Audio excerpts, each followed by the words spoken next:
Hold on. I have the second of three. Hold on. Here we go. One more time from Gilbert Gottfried.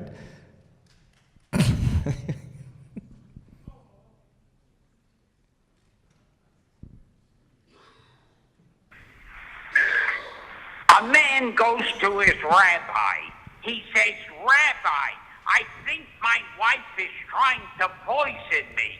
The rabbi goes, "Don't worry. I'm going to meet you with your wife." And a man goes to his rabbi. He says, "Rabbi, I think my wife is trying to poison me." The rabbi goes, "Don't worry about it.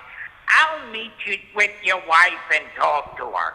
So, the next day, the rabbi and the man get together. The rabbi goes, "Well, I met with your wife and I talked to her for 2 hours. And my advice to you, take the poison." A little Jewish kid asks his father, he goes, "Dad, can I have $50? And the father goes, "$40? I can't pay you $30. How dare you ask me for $20? Now I'd like to say a prayer over my film Gilbert, the documentary, and the whole Jewish Film Festival.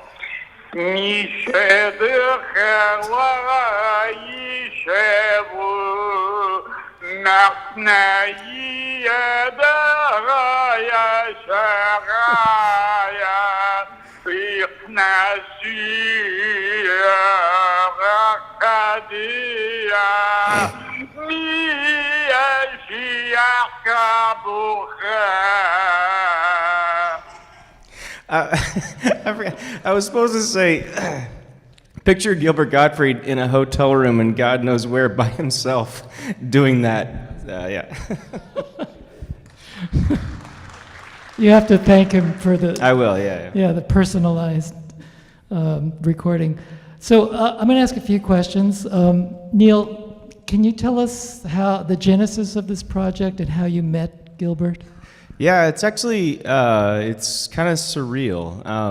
I had finished my second documentary, and for a couple of years, maybe almost 2 years, I would tell people, everyone that would listen, that I was going to make a movie about Gilbert Gottfried. Everyone I knew, and most people would roll their eyes and laugh, and I never tried to call his agent or his manager or anyone that even knows him.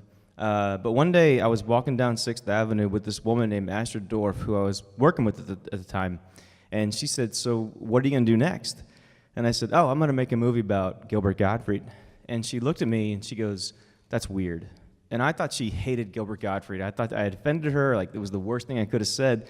And she said, no, it's weird because his wife is my best friend, and they live 2 blocks from here. And so I had lunch with Dara that night, and or dinner with Dara that night, and lunch with Gilbert the next day. And he said, "That's a terrible idea. Don't do that. Wait till I'm dead, or cure polio, or something amazing." But a year later, his wife said, "Look, just come out with your camera, and maybe he won't notice." And and that's what I did. I moved to New York from Los Angeles, and I would go to his house every day in the morning and just start talking to him. And I traveled with him, and for about 7 months, just kind of lived with the guy, and here we are. Well, it's a really intimate portrait, and it seems like you definitely gained his trust because he slowly seems to open up and tell you more about himself. Was the camera always running, or did you have a time when you first gained his trust before you turned on the camera? No. No. That scene where he's ironing the shirt, that first day I came over, no one was home. It was 9 in the morning, and I had my camera and all my stuff, because it was always just me. I shot the whole thing by myself, and it was always just me. And the elevator doors open up, and no one's home, but he's standing there in his bathrobe with a cup of coffee, and I said, "Oh, I'm Neil. We met 6 months ago. Dara said I could make a documentary about you." And he goes, "Oh." And I said, "Did she tell you?" And he goes, no. And he just walked away. and then he walked out and ironed a shirt in front of me, and I thought, oh, this is Gilbert Gottfried ironing a shirt. And so I would go there every day, but I never gained his trust. He never said yes to it, ever. Even to this day, never said I could do it.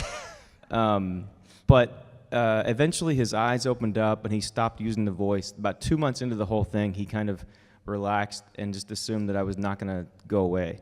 And then he kind of opened up and went from there.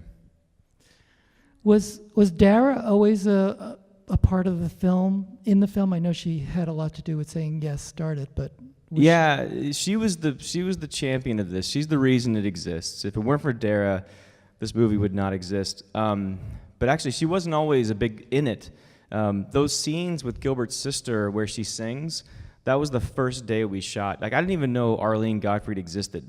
That was the first day I shot, and Dara isn't in those scenes because she would always hang out behind the camera. She wouldn't get in front of the camera. So it took a while to get her in front of the camera and get her to talk. And just real quick, I have to say, I've done this 3 times now, and every time I've done it, I've met someone amazing that wasn't supposed to be in the spotlight or known about, like Mike Quinn in my first one and Spencer Crittenden in my second one.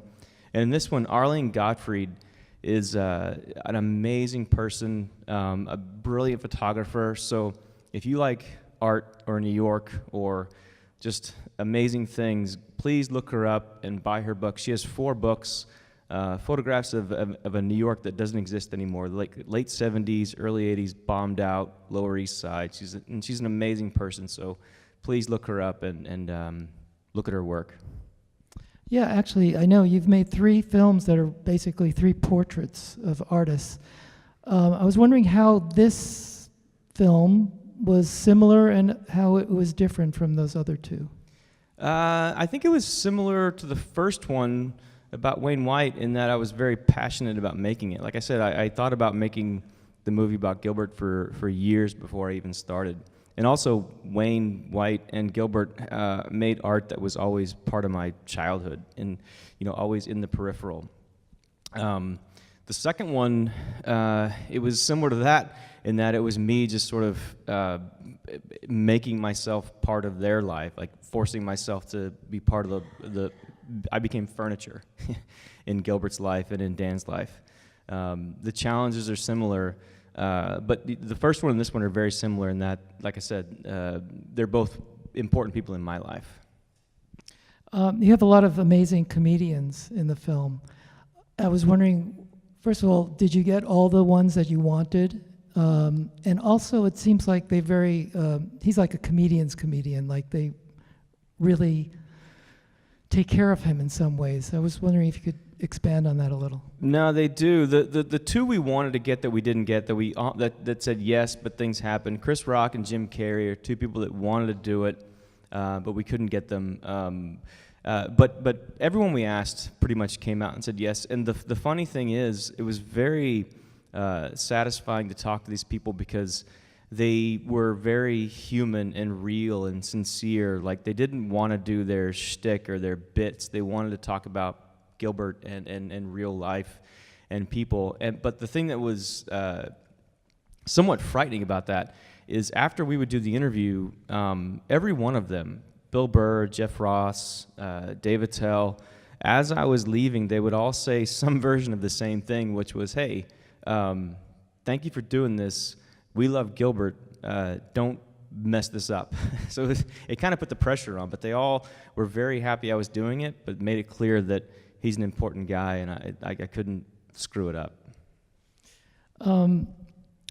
The tweet part, with the tsunami, I felt it had this other reverberation with our current political situation.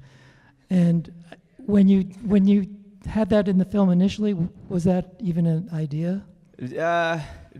Not really. It wasn't part. We didn't realize that there would be this person that was tweeting all the time. Too much, some might say. But just recently, someone made that connection that when Whoopi Goldberg says, "Think about your tweets," that there's a person that runs our country that should probably think about his tweets every now and then.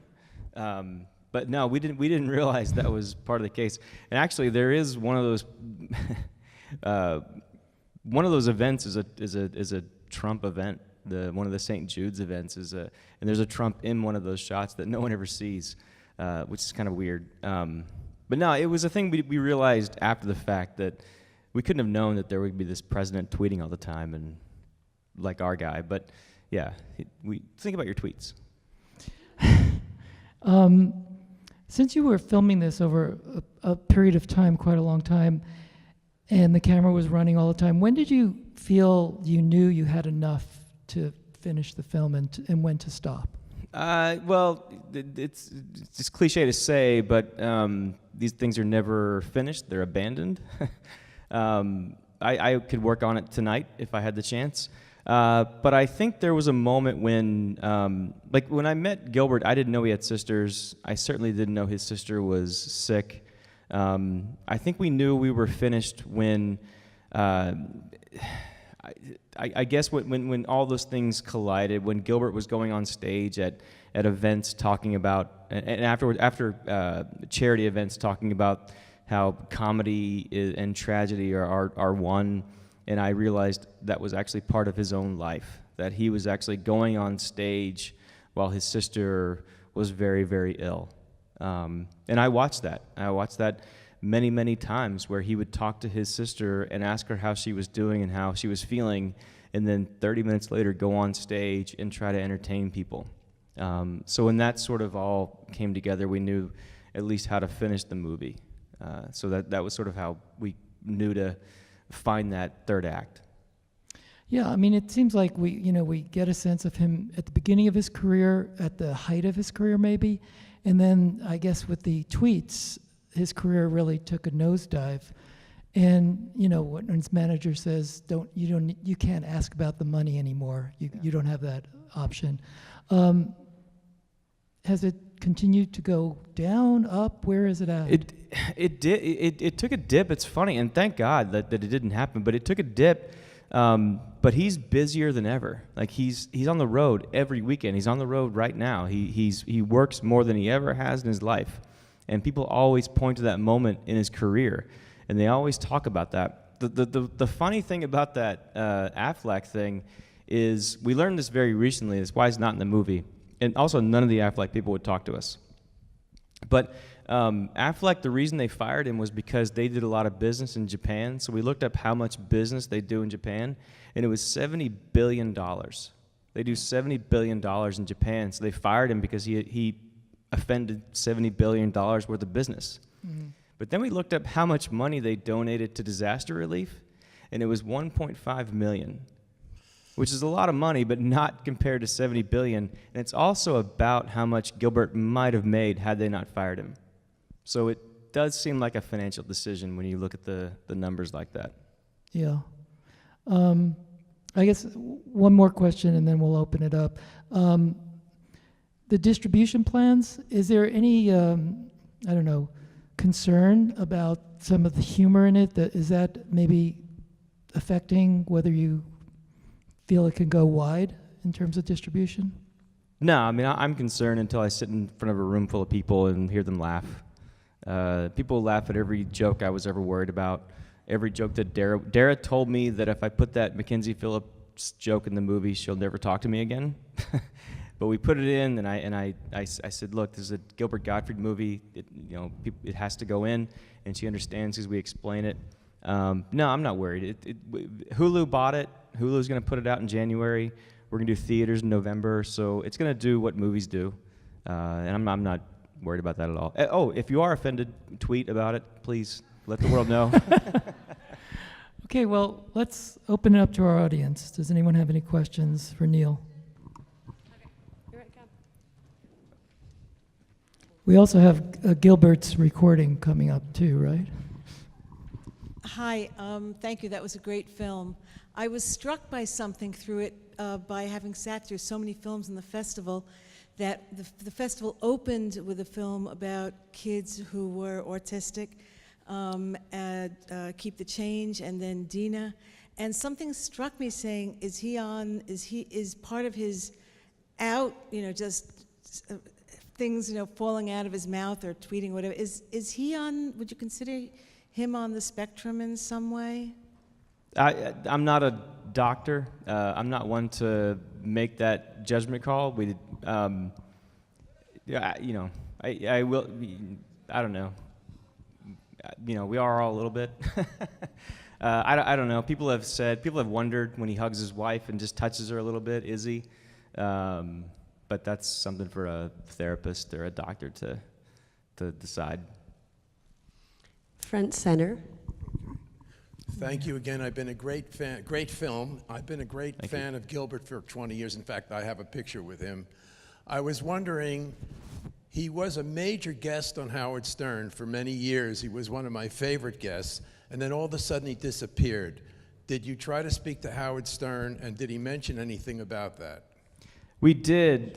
So Gilbert's idea about the whole Howard Stern thing is that that's showbiz, you know. When I said, hey, you're not on Howard Stern anymore, he said, well, I'm also not on Conan O'Brien. I'm also not on Jimmy Fallon. The showbiz, they move on. I will say Howard Stern has seen the movie. He loves it. He said it was fascinating, said it was exciting to see, and we're doing everything we can, and it's looking good to get him back on the show in November when the movie comes out. So. Anybody else? There's one. We've got one.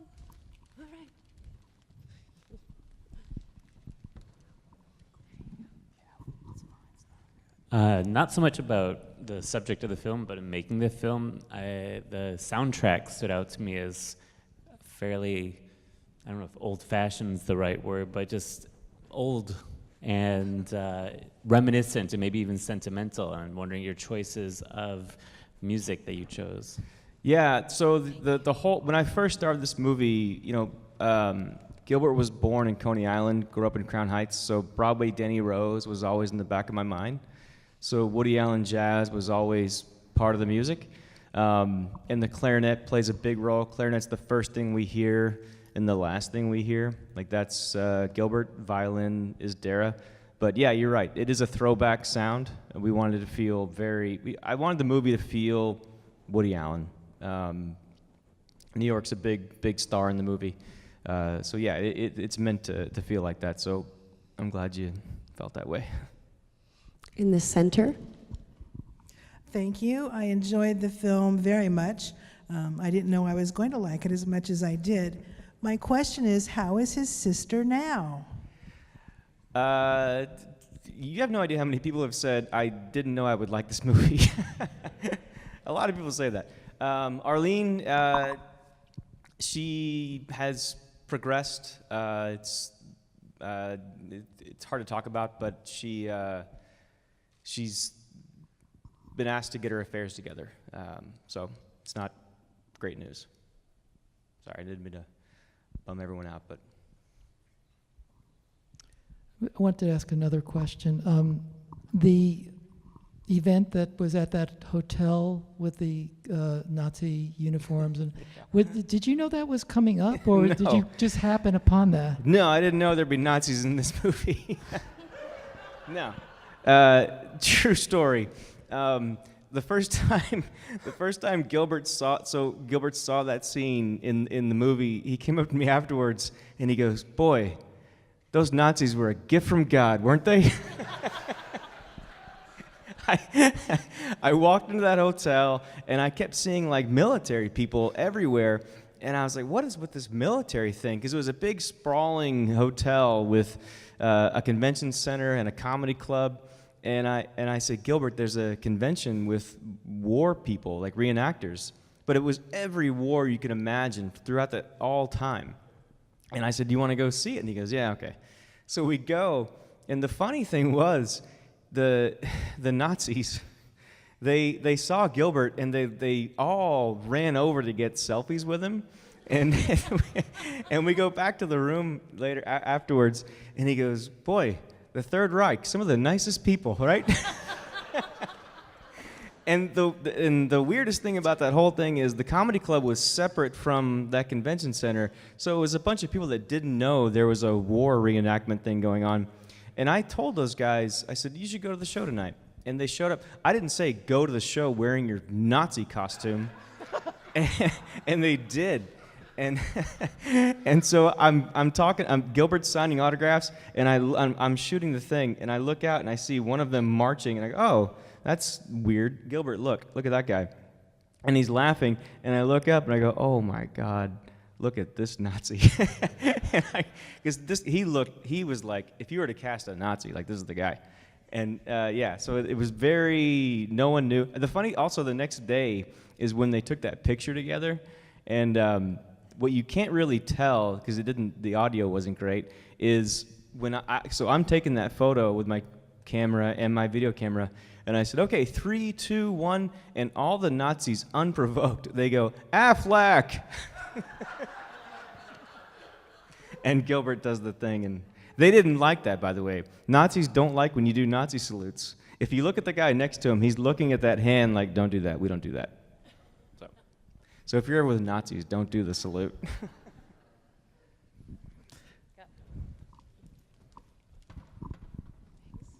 Hi, I'm one of those people that didn't think they'd like the movie, and I did. Yeah. I thought it was very funny, so you probably want to bill it for people who maybe don't like Godfrey, would like the movie.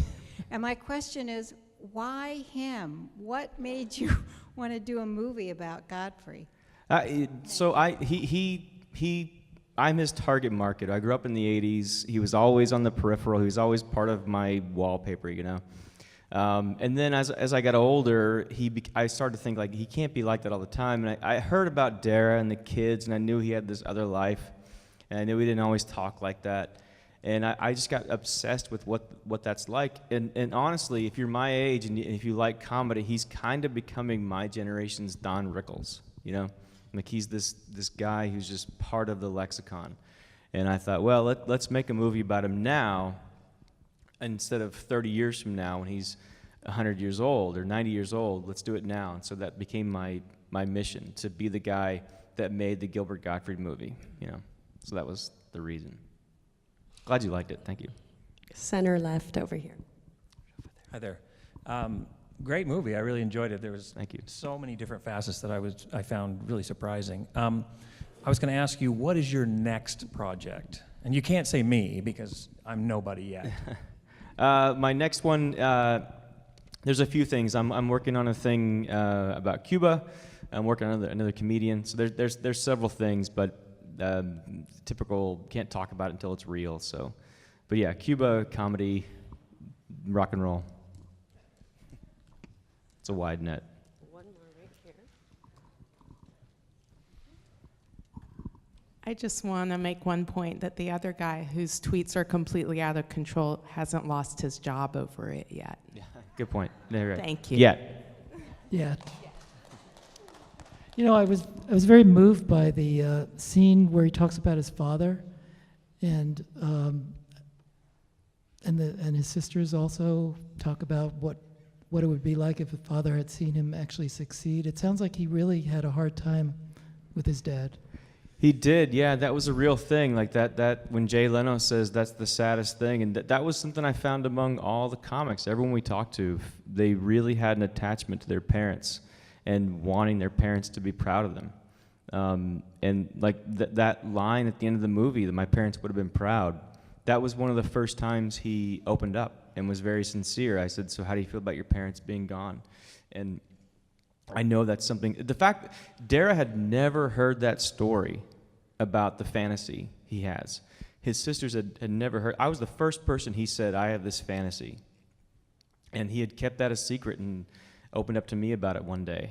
So yeah, it's a very real thing. It's also a very, very real thing among comics and performers to want your parents to see you succeed. On the right here. Hi there. I loved this film, and I look forward to paying more attention to Gilbert and checking out his podcast. You may not know the answer to this, but the scenes about his hoarding and, you know, keeping all the toiletries and everything else really kind of killed me. I work for a nonprofit here in San Francisco that provides mobile showers for the homeless, and so people are constantly donating toiletries to us, and I'm wondering if you happen to know if Gilbert will ever donate any of that stuff, or has he? Man, Dara would love to. This is a true story. No, he won't, by the way. He'll never do it. Yeah, it would break his heart. True story, at the premiere in Tribeca in New York City, we had gift bags that said Gilbert on them, and inside were hotel toiletries that said Gilbert. And it was a little shampoo and a little conditioner and a little soap. And we passed them out. We had 500 of them, and it was a huge hit. Everyone loved it. Well, Gilbert's apartment, it was 3 blocks from the venue, and he walked home with 20 bags of Gilbert's hotel soaps. No, he will not give those away. I would love to say yes, but Back center. I don't have a question, but I just want to say, like, I didn't want to see this movie.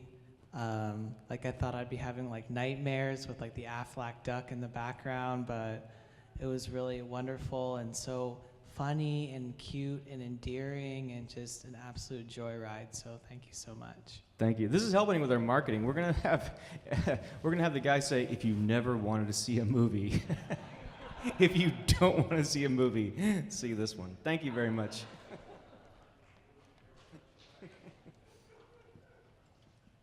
Are there any other questions? Okay, one more. Last question. I heard his real voice once on the radio, and I noticed that you didn't have him have his real voice in any of the scenes. Did he say he didn't want to use his real voice? Well, I think it's in there. There's a lot of you can tell when he opened up. I would say all the stuff about his parents and the regret in those moments. That's definitely how Gilbert talks. That's the it's not so much the voice. The voice is one part of it, but also his eyes open up and his whole like physical demeanor changes. But yeah, it's definitely in there. Does he still do the podcast? Oh yeah, it does. Yeah, Gilbert Gottfried's amazing colossal podcast.